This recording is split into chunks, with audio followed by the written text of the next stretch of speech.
20 জোড়া কবুতর ছিল পায়রা, সেগুলো এক এক করে মারা গেছে। প্রত্যেকটা দিনই 3-4টা করে মারা গেছে।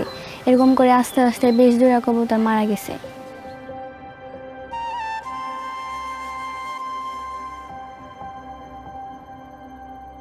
যখন হইলো গরু ছাগল এগুলা মারা গেছে, যদি আর কতদিন থাকতো তাহলে মানুষও মারা যাইতো।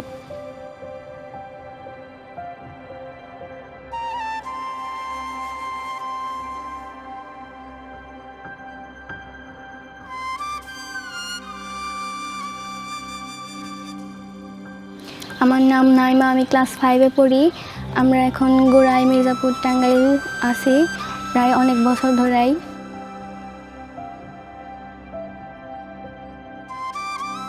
যখন ফ্যাক্টরিটা হলো প্রথমে নতুন নতুনই আস্তে আস্তে হয়েছিল, তখন আমি ক্লাস 2-তে 1-2তে পড়ি।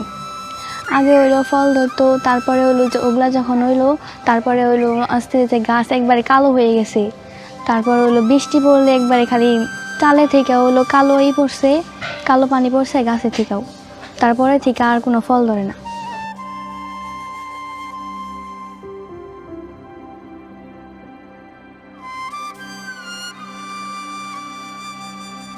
এখন যারা পরিষ্কার করতেছে তারা এই ময়লাগুলো নিয়ে ফালাই দিতেছে। এখন ওই জায়গায় যাওয়া যায়, আসা যায়, আগে যাওয়া যাইত না।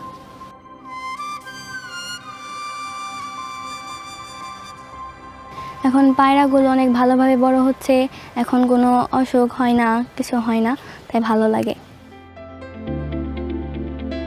এখন পাড়াপড়শি সবাই ভালো আছে, আমরা খুবই ভালো আছি, আর এখন আমাদের খুবই নিরাপদ মনে হয়।